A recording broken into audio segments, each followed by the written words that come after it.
ഹരി ഓം. വിദ്യാർത്ഥികൾ സ്വന്തം ജീവിതത്തിൽ പാലിക്കേണ്ടതും ശ്രേഷ്ഠനായി തീരാൻ വേണ്ടി അനുഷ്ഠിക്കേണ്ടതും ആചാരങ്ങൾ ജീവിതത്തിൻ്റെ ശ്രേയസ്കരമായ ഭാവത്തിന് നിദാനമാകുന്നതുമായ കാര്യങ്ങളെക്കുറിച്ചാണ് ഇന്ന് നാം പരാമർശിക്കുന്നത്. ആദ്യം സ്കൂളിൽ പോകുമ്പോൾ എല്ലാ മക്കളും അമ്മമാരുടെ അച്ഛന്മാരുടെ പാദം തൊട്ട് നമസ്കരിച്ച് വേണം സ്കൂളിൽ പോകാൻ. അതിൻ്റെ പ്രധാന കാരണം കാണപ്പെടുന്ന ദൈവചൈതന്യം സന്നിവേശിപ്പിച്ചിരിക്കുന്ന രണ്ട് ശരീരങ്ങളാണ് ഒരു കുട്ടിയുടെ അച്ഛനും അമ്മയും. അച്ഛനെ കാണണം, മുന്നിൽ അമ്മയെ തൊഴുതിയിടണം എന്ന ആപ്തവാക്യം പൂർത്തീകരണത്തിൻ്റെ ഭാവത്തിലേക്ക് പോകുന്നത് ഇവിടെ വെച്ചാണ്. സ്കൂളിൽ പോകുന്ന കുട്ടികൾ അമ്മമാരോട് വഴക്കുണ്ടാക്കിക്കൂടാ. എല്ലാ അമ്മമാരും മക്കളുടെ പിറന്നാൾ ദിവസം അവരെ രാവിലെ വഴക്ക് പറയാതെ എഴുന്നേൽപ്പിച്ച് കുളിച്ച് പുതിയ വസ്ത്രം ധരിപ്പിച്ച് അവർക്ക് സന്തോഷത്തോടു കൂടി ഭക്ഷണം കൊടുത്ത് അവരെ സാന്ത്വനിപ്പിച്ച് കൂടെ നിർത്തണം. ഇതൊരമ്മയുടെ ധർമ്മമാണ്, കർമ്മമാണ്. പിന്നെ അവരെ നിലത്ത് ഒരു പീഠത്തിൽ, ഒരു പലകയിൽ തുണി വിരിച്ചാൽ മതി, പീഠത്തിൽ ഇരുത്തി അവർക്ക് ആയുസ്സൂക്തം ജപിച്ച് അവരെ അർച്ചിക്കണം. അമ്മമാരെ മക്കൾ തിരിച്ചും അവരുടെ പാദം തൊട്ട് തൊഴുത് അമ്മമാരുടെ പാദത്തിൽ ചന്ദനവും കുങ്കുമവും ചാർത്തണം. എന്നിട്ട് അമ്മമാരുടെ അനുഗ്രഹമാണ്. ഈ ഒരു സമ്പ്രദായത്തിൽ ഒരു വീട് അമ്മയും കുട്ടികളും അച്ഛനും ചേർന്ന ഒരു സമ്പ്രദായത്തിൽ മുന്നോട്ട് പോയാൽ ഒരു കാരണവശാലും ആ കുട്ടിക്ക് ജീവിതത്തിൽ ഒരു പരാജയം, ഭയം, എന്തിനേയും നേരിടാനുള്ള ഒരു ആർജവം എന്നിവ സംഭവ്യമാണ്.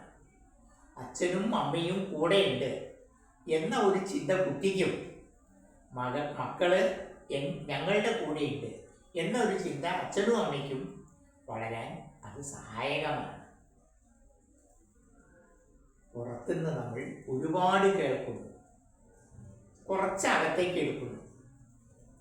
പുറത്ത് കേൾക്കുന്നതെല്ലാം സംസ്കാരത്തിൻ്റെ, ആധ്യാത്മികതയുടെ, ജീവിതത്തിൻ്റെ ഉന്നതിക്കായിട്ടുള്ള പാഠങ്ങളാക്കി മാറ്റിയെടുക്കുന്ന പ്രക്രിയ അകത്ത് വെച്ച് സംഭവിക്കുന്നു എന്നതാണ് അകത്ത് കുറച്ചെടുക്കുന്നു എന്ന് പറയുന്നതിൻ്റെ രഹസ്യം.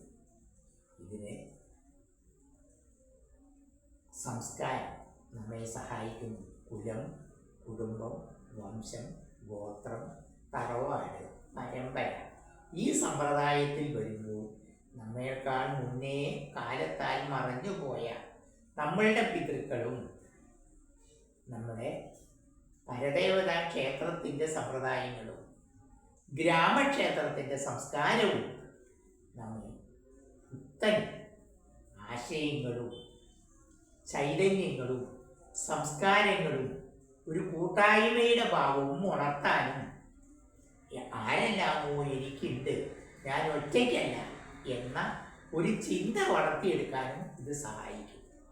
ഇന്ന് എന്തെങ്കിലും ഒരു ചെറിയ കാര്യം ജീവിതത്തിൽ നെഗറ്റീവായി സംഭവിച്ചാൽ പല കുട്ടികളും ചെയ്യുന്നത് ആത്മഹത്യയാണ്. ഇങ്ങനെ വന്നാൽ, ഇങ്ങനെ ഒരു സംസ്കാരത്തിലൂടെ ഒരു കുട്ടി, ഒരു അച്ഛനും അമ്മയും ചേർന്ന കുടുംബം മുന്നോട്ട് പോയാൽ അവിടെ ആത്മഹത്യക്ക് പ്രസക്തിയില്ലാതെയായിരിക്കും. എല്ലാത്തിനെയും ഈശ്വരീയതയുടെ ഭാവത്തിലും അച്ഛനും അമ്മയും കൂട്ടുകാരെ പോലെ കൂടെ നിന്ന് സഹായിക്കുകയും ചെയ്താൽ ആ കുട്ടി എന്തിനേയും അതിജയിക്കും.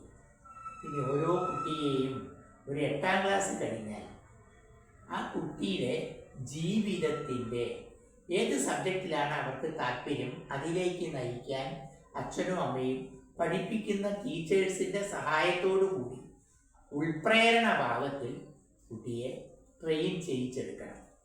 അതിന് വേണ്ട തയ്യാറെടുപ്പുകൾ വളരെ നേരത്തെ വേണം. ഒരിക്കലും പഠിക്കുന്ന കുട്ടിയെ മറ്റൊരു കുട്ടിയായിട്ട് താരതമ്യപ്പെടുത്തി പഠിക്കാൻ പ്രേരിപ്പിക്കരുത്.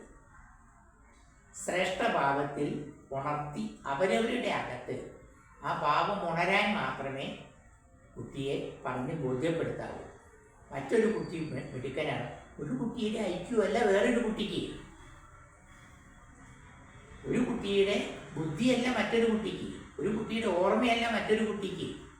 എൻ്റെ കുട്ടി മറ്റേ കുട്ടിയേക്കാളും ശ്രേഷ്ഠനാവണം എന്ന അസൂയയും കുശുമ്പും അകത്ത് നിറച്ച് ഏതൊരമ്മ കുട്ടിയുടെ വിദ്യാഭ്യാസത്തെ അപ്രോച്ച് ചെയ്യുന്നു, ആ കുടുംബത്തിന് ഇന്നല്ലെങ്കിൽ നാളെ പരാജയത്തിൻ്റെ കയ്പനീര് ആവോളം കുടിക്കാനുള്ള അവസരമല്ലാതെ ഒരു ശ്രേഷ്ഠഭാവത്തിലൂടെ ഒരു കുട്ടി മുന്നോട്ട് പോകുമ്പോൾ അതിൻ്റെ ശ്രേഷ്ഠത, ശ്രേയസ്കരമായ ഭാവം അനുഭവിക്കാനുള്ള സൗകര്യം ഉണ്ടാവും എന്ന് നമുക്ക് തുറന്ന് പറയാൻ കഴിയാതെയായി തീരാണ്.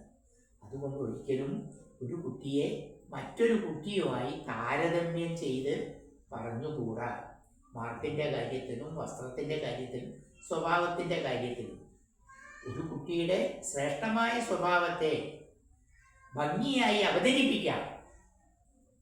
അതല്ലാതെ കുട്ടിയെ ഒരിക്കലും കമ്പയർ ചെയ്യാൻ വേണ്ടി ഒരച്ഛനും അമ്മയും മറ്റൊരു കുട്ടിയെ കഥാപാത്രമാക്കി കുട്ടിയെ ചിത്രീകരിക്കരുത്. അതവൻ്റെ ജീവിതത്തിൽ മനസ്സിന് വല്ലാത്ത ആഘാതം സൃഷ്ടിക്കാൻ മാത്രമേ സഹായിക്കൂ. അതുകൊണ്ട് ആരും അങ്ങനെ ചെയ്യരുത്. അത് ഏതോ രീതിയിൽ പരാജയപ്പെടാൻ കുട്ടിയെ സഹായിക്കുന്ന ഘടകം മാത്രമേ ആവൂ. ഒരു കുട്ടി ഉയരണം, എൻ്റെ മകൻ അല്ലെങ്കിൽ എൻ്റെ മകൾ ഉണരണം, പ്രകാശിക്കണം, ശ്രേഷ്ഠയാകണം. ഇന്ന് IAS ഉണ്ട്, IFS ഉണ്ട്, IPS ഉണ്ട്. അതുപോലെ ഉയർന്ന ഒരുപാട് തസ്തികകൾ കമ്പ്യൂട്ടർ ലെവലിൽ പോയാലും അതുപോലെ സയൻറ്റിഫിക് ലെവലിൽ പോയാലും ശാസ്ത്രമായാലും എന്തായാലും കുട്ടിയെ ഉണർത്തിയെടുക്കാൻ ഒരുപാട് സൗകര്യങ്ങളുണ്ട്. ഒരു 8-8ാം ക്ലാസ് ആകുമ്പോഴേക്ക് കുട്ടിയുടെ അഭിരുചി കൂടെ പഠിപ്പിക്കുന്ന ടീച്ചർമാരോട് ചോദിച്ച് മനസ്സിലാക്കി അച്ഛനും അമ്മയും ആ കുട്ടിയെ അതിനു വേണ്ടി നയിക്കാൻ പ്ലാൻ ചെയ്യണം. അവൻ്റെ ബുദ്ധിയും അവൻ്റെ യുക്തിയും അവൻ്റെ കഴിവും ഉണർന്ന് ഒരു ശ്രേഷ്ഠ പുരുഷനോ ഒരു ശ്രേഷ്ഠ നാരിയോ ആക്കി മാറ്റാൻ അവരെ സ്വയം പ്രാപ്തമാക്കുന്ന രീതിയിൽ അച്ഛനും അമ്മയും കൂടെ നിന്ന് സഹായിച്ചാൽ ഏതു കുട്ടിയും ഉണർന്നിരിക്കും. അതിന് ഞങ്ങളുടെ കയ്യിൽ ഒട്ടനവധി തെളിവുകൾ ഉണ്ട്. ഒരു കഴിവുമില്ല എന്ന് പറഞ്ഞു വന്ന കുട്ടികൾ പോലും ശ്രേഷ്ഠനായി തീർന്ന ഒരുപാട് അനുഭവങ്ങളുണ്ട്. പിന്നെ തനിക്ക് കഴിയാത്തത് മോഹിക്കാതിരിക്കാൻ അവർക്ക് പ്രത്യേക ട്രെയിനിങ് കൊടുക്കണം. നമുക്ക് പരിമിതികളുണ്ട്. മാനവ ജീവിതത്തിൽ ഒരുപാട് പരിമിതികളുണ്ട്. ഈ പരിമിതികൾ വെച്ച് അവരെ വളർത്തിയെടുക്കണം. ഒരിക്കലും അച്ഛൻ്റെയും അമ്മയുടെയും ദാരിദ്ര്യം മക്കളറിയാതെ ഇരിക്കാൻ വേണ്ടി ആകാവുന്നതെല്ലാം ചെയ്ത് സംസ്കാരം ഒന്നിനും കൊള്ളാത്ത ഒരവസ്ഥയിൽ ഒരു കുട്ടിയെ വളർത്തിയെടുക്കരുത്. അച്ഛൻ്റെയും അമ്മയുടെയും പരിമിതികൾ കുട്ടിക്ക് ശരിക്കും മനസ്സിലാക്കി കൊടുക്കണം. സംസ്കാരം കുട്ടിക്ക് ശരിക്കും പറഞ്ഞ് ബോധ്യപ്പെടുത്തി കൊടുക്കണം.